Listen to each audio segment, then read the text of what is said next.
इस वक्त सब लोग सूर्य प्रताप सिंह जी के कमरे में थे और अर्जुन बेचैनी से इधर उधर टहल रहा था। अर्जुन को ऐसे देखकर सब परेशान हो रहे थे।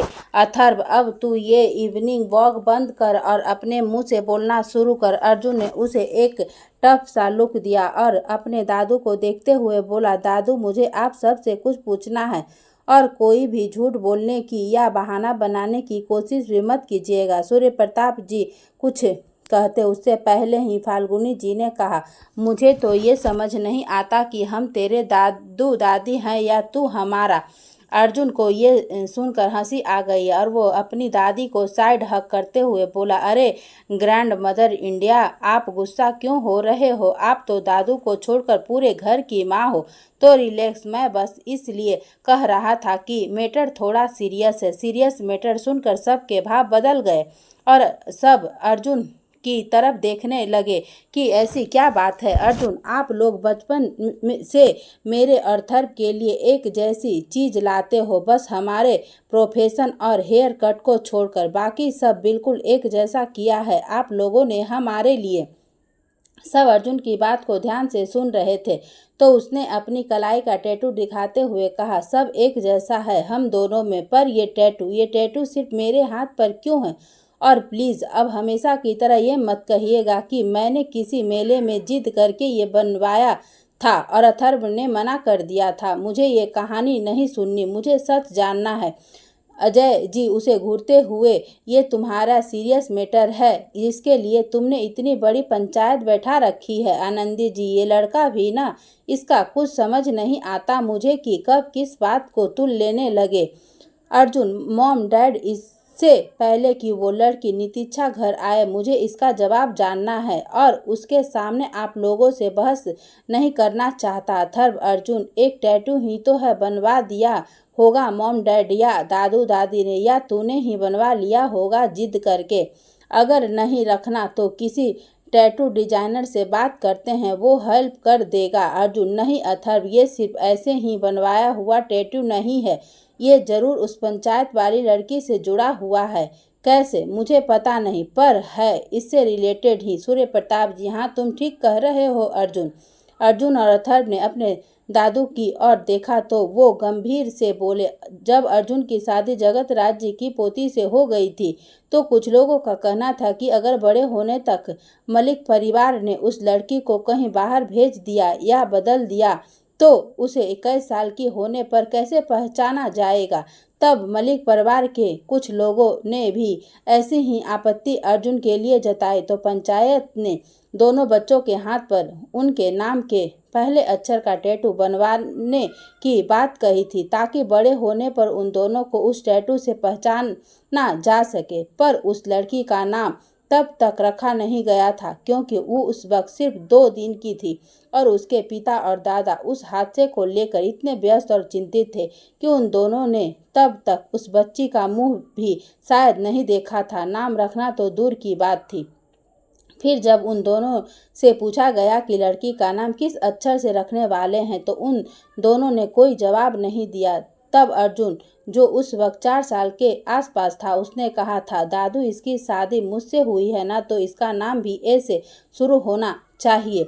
उन लोगों ने अर्जुन की बात मानते हुए कह दिया था कि लड़की का नाम ए से ही रखा जाएगा और इसलिए ये ए का टैटू तुम्हारे और उस लड़की के दोनों के हाथ पर बनाया गया था। अर्जुन ये सुनकर हैरान था कि उस लड़की अग्रिमा के हाथ पर भी सेम टैटू है और उसका नाम भी अर्जुन के कहे अनुसार ए शुरू होता है। उसने एक नज़र फिर से अपने हाथ पर बने टैटू पर डाली और कुछ सोचने लगा। तभी उसे अपने डैड की आवाज़ सुनाई दी, अर्जुन, क्या तुम उस लड़की से मिल चुके हो? अर्जुन जैसे आवाज़ सुनकर होश में आया और खुद को संभालते हुए बोला, नहीं डैड। अजय जी, तो फिर आज टैटू कैसे याद आ गया तुम्हें? पहले तो कभी इस बात पर शक नहीं था तुम्हें कि ये टैटू तुमने जिद करके खुद ही बचपन में बनवाया था। अर्जुन, डाउट तो पहले भी था डैड, पर ये नहीं पता था कि ये उस लड़की से जुड़ा हुआ है। अथर्व, अर्जुन तू ठीक है ना? मुझे कुछ उलझा हुआ सा लग रहा है तू। अर्जुन, मैं ठीक हूँ, मैं स्टडी में जा रहा हूँ, कुछ काम है। अर्जुन जैसे ही कमरे से बाहर निकलने लगा तो उसके दादू ने उसे रोकते हुए कहा, अर्जुन, तुम्हें उस लड़की को लेकर कोई ठोस फैसला लेना ही होगा। अर्जुन, मैं समझा नहीं दादू, क्या आप कहना चाहते हो? सूर्य प्रताप जी, मैं ये कह रहा हूँ बेटा कि तुम उस लड़की को पीछे नहीं छोड़ पा रहे हो। उसने तुम्हें उलझन में डाल रखा है, तुम्हें अपनी ये उलझन सुलझानी होगी। अर्जुन विस्मित सा अपने दादू को देखने लगा तो वो बोले, अगर उस पंचायत वाले दिन वो लड़की तुमसे लड़ती झगड़ती और अपना हक मांगती तो तुम भी उसे लड़ झगड़ कर अपने दिल दिमाग को शांत कर सकते थे, पर जिस तरह से उसने बिना कुछ कहे तुम्हारी बात मान ली और बिना किसी मुआवजे के अकेले ही शादी को निभाने के बाद की, उसने तुम्हें उलझन में डाल दिया है। अब तुम्हारा दिल कह रहा है कि शायद उस लड़की के साथ नाइंसाफी हो रही है, क्योंकि चाहे कोई कुछ भी कहे पर सच तो यही है कि तुम्हारी और उस लड़की की कोई गलती नहीं थी जिसके सजा तुम दोनों को मिल रही है। अजय जी, आज कल तो तलाक के नाम पर लड़कियां कितने पैसे ऐंठती है, पर उसने 1 रुपया तक नहीं मांगा। अर्जुन, मॉम डैड, उस दिन उस लड़की ने योगिता से कहकर मुझसे कुछ ऐसा मांगा था जिसे वो मेरी याद समझकर अपने पास रख सके।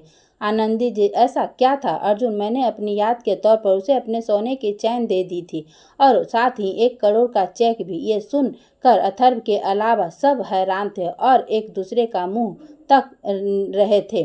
फाल्गुनी जी, क्या 1 करोड़? और ये हमें तू आज बता रहा है? तभी तो उस लड़की ने इतनी आसानी से तेरी बात मान ली, पर तुझसे हमें ये उम्मीद नहीं थी कि तू हमसे ये बात छुपाएगा। अर्जुन, दादी, ऐसा कुछ नहीं है, उसने मेरी बात पहले ही मान ली थी और उसने योगिता से सिर्फ ये रिक्वेस्ट की थी कि मैं उसे अपनी कोई निशानी दूं जिससे वो मुझे याद कर सके। उस वक्त मैं भी कुछ समझ नहीं पाया तो मैंने उसे सोने की चैन और चेक भिजवा दिया था योगिता के हाथों, पर उस लड़की ने चेक लेने से साफ मना कर दिया था। मेरी जिद पर ही उसने चेक लिया, लेकिन वो भी उसने आज तक अपने खाते में नहीं लगाया। इस बात ने सबकी हैरानी और भी बढ़ा दी थी, क्योंकि सब ये जानते थे कि मलिक परिवार की माली हालत इतनी भी अच्छी नहीं थी। 1 करोड़ उनके लिए काफ़ी अच्छा अमाउंट था। सूर्य प्रताप जी, फिर भी अर्जुन, हमें भी ये बात पता होनी चाहिए थी। अगर कभी बात उठती तो हम कम से कम जवाब तो दे पाते। अर्जुन, दादू, मुझे पहले ही डाउट था कि वो लड़की चेक नहीं लगाएगी और चैन देने का फैसला मेरा था। उसने तो मुझसे मेरा कॉफ़ी मग या पेन मांगा था ताकि वो आई डोंट नो जैसे कैसे उसे वो सब चीज़ें मेरी याद दिलाती, बस इसलिए मैंने किसी को कुछ नहीं बताया। But I think you are right, मुझे ये आप सबको बता देना चाहिए था। I will take care in future. Falguni ji, वो सब तो ठीक है अर्जुन, पर बेटा तुझे भी अपने बारे में सोचना चाहिए। या तो खुद कोई लड़की पसंद कर ले या हम पसंद कर देते हैं। अर्जुन के मन में लड़की का ख्याल आते ही सनशाइन का चेहरा उभर आया, पर वो कुछ कहता उससे पहले ही पीछे से आवाज़ आई, इसके लिए लड़की मैंने पसंद कर ली है। ये सुनते ही सब ने पीछे मुड़कर देखा तो अनुपमा जी खड़ी थी।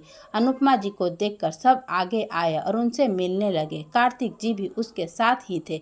अर्जुन और अथर्व ने भी उनके पैर छूकर आशीर्वाद लिया। सब लोग अनुपमा जी और कार्तिक जी की आव भगत और हाल चाल जानने में लग गए। अनुपमा जी आकर अर्जुन के पास बैठकर बोली, मैंने तेरे लिए लड़की पसंद की है, तू मानेगा ना मेरी बात? अर्जुन ने ये सुनकर अपनी बुआ की तरफ देखा तो उसे उनकी आंखों में एक उम्मीद नजर आ रही थी कि अर्जुन उनकी बात जरूर मानेगा। वही अर्जुन आज पहली बार अपनी बुआ की बात करने में झिझक रहा था। उसे समझ नहीं आ रहा था कि वह उन्हें क्या जवाब दे, पर उसकी बुआ ने जब उसे फिर से पूछा, अर्जुन बोल ना, करेगा ना मेरी पसंद की लड़की से शादी? अर्जुन ने किसी तरह खुद को संतुलित करते हुए कहा, बुआ, अभी शादी वादी की इतनी क्या जल्दी है? अभी मेरा मन नहीं है, जब मन होगा तब सबसे पहले आपको बताऊंगा। अर्जुन बस किसी तरह इस वक्त शादी की बात टालना चाह रहा था। अथर्व ने भी अर्जुन की असहजता को भांप लिया था। वो अपनी बुआ के पास आते हुए बच्चों की तरह मुंह फुलाकर बैठ गया और बुरा सा मुंह बनाते हुए बोला, ये तो गलत बात है ना बुआ। आपने सिर्फ अर्जुन के लिए लड़की पसंद कर ली। अरे मैं भी तो लाइन में हूँ, और वैसे भी मैं चाहता हूँ कि मेरी और अर्जुन की शादी एक ही दिन हो। आप मेरे साथ ऐसे नाइंसाफ़ी कैसे कर सकती हो? अनुपमा जी झेपते हुए बोली, नहीं ऐसी बात नहीं अथर, वो तो बस एक लड़की अच्छी लगी तो अर्जुन के लिए सोचा, वो बड़ा है ना, मैं तेरे लिए भी लड़की जरूर पसंद करूंगी। अथर्व ने अर्जुन की ओर देखकर उसे आंख मारी और बुआ को देखकर बोला, तो फिर हम दोनों लड़कियों से एक साथ ही मिलेंगे बुआ। क्यों अर्जुन? अर्जुन ने अपने मन में बुआ को देखकर हाँ में गर्दन हिला दी। उसका बिल्कुल मन नहीं था किसी लड़की से मिलने का। मिलना तो छोड़ो, किसी से मिलने के ख्याल से भी उसे अच्छा नहीं लग रहा था। लेकिन अपनी बुआ को मना करना भी उसे ठीक नहीं लग रहा था। बाकी सब भी जानते थे कि अर्जुन ने सिर्फ अनुपमा जी का दिल रखने के लिए हाँ की है, वरना अगर किसी और ने उसे किसी लड़की से मिलने की बात कही होती तो उस पर तो अब तक अर्जुन के गुस्से का बम फट चुका होता। नितिच्छा भी तब तक ऑफिस से आ चुक गई थी। कार्तिक जी और अनुपमा जी ने उसे देखा तो दोनों ही उसे देखकर उसके पास गए और कार्तिक जी नितिच्छा से बोले, अरे बेटा आप यहाँ कैसे? नितिच्छा, अंकल आप यहाँ। उसने दोनों को नमस्ते किया और कार्तिक जी के सवाल का जवाब देते हुए बोली, वो मैं भी प्रताप ग्रुप ऑफ कंपनीज में काम करती हूँ अब, और जब तक कोई अच्छा सा रूम नहीं मिल जाता तब तक मैं यहीं रहूँगी। अनुपमा, ये तो अच्छी बात है। मैं अर्जुन और अथर्व की बुआ हूँ। तुम बताओ तुम्हारे घर पर सब कैसे हैं? नितिच्छा, जी आंटी सब अच्छे हैं। फाल्गुनी जी अपने दामाद और बेटी को नितिच्छा से इतने चाव से बातें करते देख खुद को पूछने से रोक नहीं पाई और अनुपमा जी से बोली, तुम लोग कैसे जानते हो नितिच्छा को? कार्तिक जी मुस्कुराकर बोले, अनिमेष मेरा दोस्त है और नितिच्छा तो हमारी बेटी जैसी है। मुझे तो ये समझ नहीं आया कि अनिमेष ने नितिच्छा को हमारे घर क्यों नहीं छोड़ा। नितिच्छा, अंकल एक्चुअली मैं तो इंटरव्यू देने आई थी दादाजी के साथ, और फिर उसने अपने यहाँ रुकने की पूरी बात बताई। फिर वह सब वहाँ बैठकर बातें करने लगे। अर्जुन का बिल्कुल भी मन नहीं था वहाँ बैठने का। उसका तो पूरा ध्यान टैटू पर था। कुछ देर बाद कुंज जब अर्जुन से मिलने आया तो अर्जुन उसके साथ स्टडी रूम की तरफ चला गया। उसे तो वैसे भी कोई बहाना चाहिए था वहां से उठकर जाने का। कुंज ने अंदर जाकर उसे बताया कि होटल में नक्श की ड्रिंक नीरज ने ही एक वेटर को पैसे देकर स्पाइक करवाई थी। उसे यह सब सीसीटीवी देखने पर पता चला है। उसने फुटेज अर्जुन को भी दिखाई। अर्जुन कुंज के साथ इसलिए ही इतना कंफर्टेबल था क्योंकि कुंज को जो काम दिया जाता था वो उसे बिना अर्जुन से कोई रिमाइंड मिले पूरा करता था। अर्जुन को कुंज पर अब पूरा विश्वास भी था। वो उसके साथ उसके बिजनेस के शुरुआती दिनों से था और हमेशा अर्जुन की उम्मीदों पर खरा उतरा था। कुंज की बात सुनकर वो फुटेज देखकर अर्जुन एक पल को सोच में पड़ गया कि नीरज जब नक्श का दोस्त है तो उसे ये सब करने की क्या ज़रूरत पड़ गई। अर्जुन की वैसे भी नीरज कुछ जम नहीं रहा था। उसे याद आया कि कुछ वक्त पहले एक बार नीरज अर्जुन के पास भी आया था कुछ डील लेकर, जिसे सुनकर अर्जुन समझ गया था कि उस डील को लिपापोती करके अर्जुन के सामने रखा गया है, क्योंकि नीरज ने अर्जुन को काफ़ी कन्विंस करने की कोशिश की, पर अर्जुन उसके दांव पे समझ गया था और इसलिए उसने उस डील को मना कर दिया था।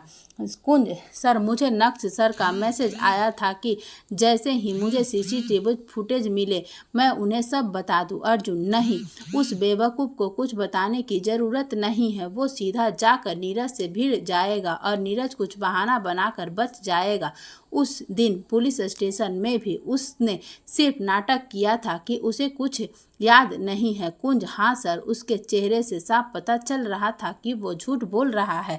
अर्जुन, हाँ, उस लड़की अदिति को भी नीरज से ही सेफ रखने की ज़रूरत है और उस नीरज का मुझे ही कुछ करना पड़ेगा। ये नक्श के बस की बात नहीं है। फिर कुछ सोचते हुए अर्जुन बोला, कुंज तुम एक काम करना, नक्श से कहना कि सीसीटीवी फुटेज में कुछ नहीं मिला या फुटेज ही डिलीट हो गई है। मैं नहीं चाहता कि वो और किसी मुसीबत में पड़े। कुंज जानता था कि अर्जुन चाहे जताए या ना, पर उसे खुद से जुड़े हर इंसान से फर्क पड़ता है। उसे सिर्फ इतना ही कहा, ठीक है सर। उसके बाद अर्जुन और कुंज ने कुछ ऑफिशियली मैटर डिस्कस किए क्योंकि कुंज कल से छुट्टी पर जाने वाला था। अब कुंज का काम खत्म हो गया था तो वो थोड़ा झिझकते हुए अर्जुन से बोला, सर मैंने शादी का कार्ड बड़े सर मतलब आपके दादाजी को दे दिया था। अर्जुन, हाँ जानता हूँ। कुंज फिर से थोड़ा अटकते हुए बोला, सर वो मैं जानता हूँ कि मेरी इतनी हैसियत नहीं कि आप लोग मेरी शादी में आए, पर अगर आप आएंगे तो। अर्जुन ने उनकी बात काटकर उसे घूरते हुए कहा, तुम शादी में बुलाना चाहते हो भी या नहीं? कुंज जल्दी से बोला, सर मैं तो चाहता हूँ कि आप सब मेरी शादी में आए। अर्जुन, तो ये हैसियत वाली बकवास क्यों कर रहे हो? कुंज को कोई जवाब समझ नहीं आया। वो धीरे से बोला, सर वो मैं। अर्जुन, ये बकरी की तरह मी आना छोड़ो और ये बताओ तुमने अपना असिस्टेंट वाला चार्ज किसे दिया है? कुंज, सर वो जसप्रीत मैम को। हर बार मेरी एम्बेस में वही अपना रूटीन देखती है। अर्जुन, तो ठीक है, उन्हें बोल देना कि तुम्हारी शादी वाले दिन मेरी सिर्फ जरूरी मीटिंग रखे। मैं चाहे थोड़ी देर के लिए आऊं पर आऊंगा जरूर। कुंज खुश होते हुए बोला, थैंक यू सर। अर्जुन, और पिछली बार सगाई वाले फंक्शन की तरह कुछ अलग से अरेंजमेंट करने की जरूरत नहीं है। मुझे छोड़कर अपनी बीवी पर ध्यान देना, समझे? कुंज, यस सर। कुंज वहां से चल गया और जाते जाते अथर्व और बाकी सब लोगों को भी शादी में आने के लिए बोल दिया गया। नितिक्षा भी वहीं थी तो कुंज ने उसके पास आकर कहा, आप भी जरूर आइएगा, ऑफिस के सब लोग भी इनवाइटेड हैं। नितिक्षा ने बस जबरदस्ती मुस्कुराकर सिर हिला दिया। कुंज वहां से बाहर की तरफ जा रहा था कि अथर्व कुंज के पास आकर उसके साथ चलते हुए बोला, कुंज तुम्हें नहीं लगता तुम्हें उस लड़की को भी बुलाना चाहिए जिसने तुम्हारी छुट्टी 10 दिन की करवा दी है? सर कुंज, सर बुलाना तो मैं भी चाहता था पर बिना जान पहचान के कैसे? मुझे तो उनका नाम भी नहीं पता। अथर्व, तुम्हारे लिए जान पहचान निकालना कौन सी बड़ी बात है? कुंज शक की निगाहों से, आप क्यों इतनी दिलचस्पी ले रहे हैं उनमें? अथर्व, ज्यादा दिमाग मत चलाओ, मैं तो बस उस लड़की के बारे में जानना चाहता हूँ क्योंकि मुझे लगता है वो अर्जुन के लिए एकदम सही है, पर उसके बारे में बिना कुछ जाने मैं कोई राय नहीं बनाना चाहता। कुंज ने उसकी बात सुनकर हैरानी से देखा तो अथर्व मुस्कुराते हुए बोला, पता लगाओ कुंज जरा वो लड़की तुम्हारी लेडी बॉस बनने के लायक है या नहीं? कुंज भी ये सुनकर मुस्कुरा दिया और बोला, बात तो सही है आपकी सर, लेकिन मुझसे बेहतर आप उनके बारे में पता कर सकते हैं। अथर्व, और वो कैसे? कुंज, डॉक्टर अदिति वो आपके हॉस्पिटल में है ना, वो सब बात बता देगी उसके बारे में, उनकी दोस्त है ना? अथर्व, अरे यार ये मैं कैसे पूछूंगा हाँ, डॉक्टर अदिति से उनके बारे में, वो क्या सोचेगी और मैं कहूँगा क्या? कुंज, क्या? अथर्व, सर आप अपनी पहचान की डॉक्टर से भी एक लड़की के बारे में पता नहीं कर सकते? कुछ दिन के लिए अर्जुन सर के असिस्टेंट बन जाइए और फिर देखिएगा आप कहाँ कहाँ से क्या क्या पता लगाते हैं। अथर्व कुंज की हालत पर अब खुलकर हंस दिया था। कुंज मुंह बनाते हुए बोला, हंसिए मत सर, यकीन नहीं आता तो आजकल हेनरी की हालत देख लीजिए, आपके मेरे दर्द का एहसास हो जाएगा। अथर्व को ये सुनकर थोड़ा अजीब लगा कि अर्जुन ने कुंज को छोड़कर हेनरी को कोई ऐसा काम दिया है। अर्जुन हमेशा कुंज से ही अपने ऐसे काम करवाता था जिससे वो हर किसी को वाकिफ नहीं करवाता था। अथर्व अपनी शंका दूर करने के लिए कुंज से बोला, ऐसा क्या काम दिया है अर्जुन ने हेनरी को, और तुम्हें क्यों नहीं दिया? कुंज, किसी का पता लगाने को कहा है सर ने हेनरी को, मैं शायद छुट्टी जा रहा था तो इसलिए हेनरी को कहा होगा। कुंज का जवाब सुनकर अथर्व को भी थोड़ा शांत हो गया। तभी हेनरी वहां आया, उसके चेहरे के भाव बता रहे थे कि वो कुछ परेशान है। कुंज और अथर्व उसकी शक्ल देखकर उसके पास आए और अथर्व हेनरी से बोला, क्या हुआ हेनरी, शादी कुंज की होने वाली है और हालत तुम्हारी ठीक नहीं लग रही। हेनरी, क्या? अथर्व, सर यहाँ मेरी जॉब जाने की नौबत आ रखी है और आप मेरी हालत पर हंस रहे हो। कुंज, ऐसा भी क्या हो गया कि जॉब पर बात आ गई है? हेनरी ने उदास होते हुए कहा, वो बॉस ने मुझे किसी के बारे में पता लगाने को कहा है और मुझे समझ नहीं आ रहा मैं कैसे उसके बारे में पता लगाऊं। ऐसे काम बॉस हमेशा कुंज से करवाते थे। बॉस ने कहा है कि अगर मैंने उनका काम जल्दी नहीं किया तो he will game be out from the office for ever. Kunj ने मुस्कुराते हुए कहा, हेनरी, इतना हाइपर होने की ज़रूरत नहीं है। सिर्फ यह सोचो कि कैसे तुम उसके बारे में पता लगा सकते हो, लाइक सोशल मीडिया, फ्रेंड्स या फिर कोई और, जहां से तुम्हें कुछ भी जानकारी मिल सके। हेनरी ने उसकी बात सुनकर कहा, सोशल मीडिया पर अकाउंट तो है पर कुछ खास एक्टिविटीज़ नहीं है, तो कैसे कुछ पता चलेगा। कुंज उसे ताना मारते हुए, तुम सिक्योरिटी वालों के पास दिमाग की कमी होती है, ये मैंने सुना था, पर आज समझ भी आ गया। हेनरी ने उसे क्लियर लुक दिया तो कुंज बोला, अगर सोशल मीडिया पर अकाउंट है तो वहाँ पर एक मैसेज छोड़ो, जो भी इंसान है तुम्हें खुद ही कांटेक्ट कर लेगा। अथर्व, ऐसा हर बार तो नहीं होता कि सामने वाला रिप्लाई करे और उसने कांटेक्ट नहीं किया तो। कुंज बोला, अथर्व सर कांटेक्ट तो कर ही लेगा, बस कुछ ट्रिक्स लगाओ। अगर लड़के के बारे में पता लगाना है तो लड़की की आईडी बनाकर मैसेज कर दो, और लड़की के बारे में पता लगाना है तो लड़की की आईडी बनाकर मैसेज कर दो, डेफिनेटली रिप्लाई आ ही जाएगा। अथर्व और हेनरी कुंज की बात सुनकर उसे घूरने लगा। अथर्व ने कुंज का मजाक उड़ाते हुए कहा, कुंज, मुझे नहीं पता था कि तुम यह सब करने का टैलेंट भी रखते हो। हेनरी बस हंस पड़ा तो कुंज चिढ़ते हुए बोला, अथर्व सर, मैं 10 दिन की छुट्टी पर हूँ, तब तक आप अर्जुन सर के पर्सनल असिस्टेंट बन जाओ और फिर देखना आपके अंदर कौन कौन से टैलेंट आते हैं। जब अर्जुन सर कहेंगे ना कि एक दिन है तुम्हारे पास और मुझे सारी इन्फॉर्मेशन चाहिए, नहीं तो कल से मुझे ऑफिस में दिखना मत। अर्जुन सर की बात सुनकर सामने वालों ने अपने आप हनुमान की पावर्स आ जाती है, सब पता चलने लग जाता है जो हमें पता नहीं होता। कुंज की हालत देखकर अथर्व और हेनरी उसके मज़े लेने लगे, लेकिन हेनरी को अब समझ आ गया था कि वह कैसे उसे पंचायत वाली लड़की का पता लगा सकता है। उसने भी कुंज को शादी की बधाई दी। अथर्व को बाद में मिलने का बोलकर वह अर्जुन की स्टडी रूम में चला गया। कुंज भी अथर्व को बाय बोलकर घर के लिए निकल गया। हेनरी जैसे ही स्टडी रूम में पहुंचा, उसने देखा कि अर्जुन खिड़की के पास खड़ा कुछ सोच रहा था।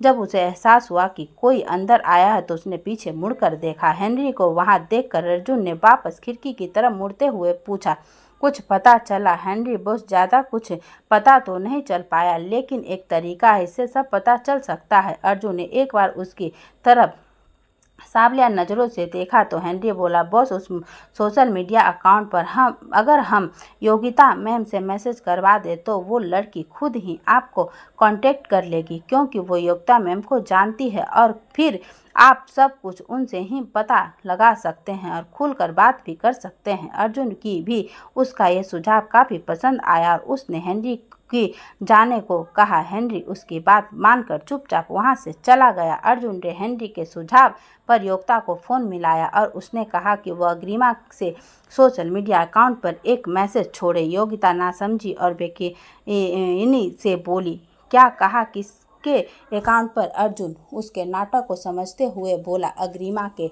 याद आया, याद दिलाऊं? वैसे इतनी ओवर एक्टिंग करने की ज़रूरत नहीं है, हेनरी को तूने ही उसकी प्रोफाइल ढूंढ कर दी है। योगिता परेशानी के लहजे से बोली, पर हुआ क्या है अर्जुन, अभी जो कह रहा हूँ वो कर, बिना किसी सवाल के। योगिता, ओ हेलो, मैं दोस्त हूँ तेरी, कुंज या हेनरी नहीं हूँ कि तू मुझ पे ऑर्डर चलाएगा और रौब झाड़ेगा, समझा ना? अर्जुन अब थोड़ा कूल मूड में आकर बोला, ठीक है, मत कर, मैं खुद ही तेरे नाम का नया अकाउंट बनवा कर उस पे तेरी फ़ोटो लगाकर खुद ही मैसेज कर लूँगा। योगिता ने गुस्से से कहा, हाँ तू कर के दिखा, मैं भी वकील हूँ, फिर बताती हूँ तुझे। अर्जुन हंसकर, अच्छा बेटा, मुझे धमकी देना, कहीं तेरे कुछ करने से पहले तेरा लाइसेंस ही न रद्द हो जाए। योगिता, अर्जुन मुझे गुस्सा मत दिला। अर्जुन अब और तेज हंस पड़ा और बोला, अरे छोटा भीम को गुस्सा आ रहा है। योगिता लगभग अपना सिर पकड़ते हुए बोली, अर्जुन तू मेरे सामने होता ना तो मैं तेरी जान ले लेती। अर्जुन टसन से देखा, ये फर्क है तुझ में और मुझ में, तुझे मेरी जान लेने के लिए मेरे सामने आना पड़ेगा और मैं यहीं से बैठे बैठे तेरी जान ले सकता हूँ। योगिता, हो गया तेरा दिखा लिया एटीट्यूड। अर्जुन, हाँ तो दिखाने के लिए एटीट्यूड होना भी चाहिए। योगिता, ठीक है तू दिखाता रह एटीट्यूड, और मैं अभी अग्रिमा को फ़ोन करके बोलती हूँ कि कोई उसे मेरी या अर्जुन की फेक आईडी से कांटेक्ट करने की कोशिश करेगा तो वो उसका जवाब न दे। अर्जुन चेयर पर खुद को स्ट्रेच करते हुए बोला, ठीक है कर ले, मैं जब उसे वीडियो कॉल पर अपना चेहरा दिखाऊंगा ना तो उसे समझ आ जाएगा कि तूने झूठ बोला। योगिता हैरानी से, तू सच में उसे वीडियो कॉल करेगा? योगिता की बात सुनकर अर्जुन चुप हो गया।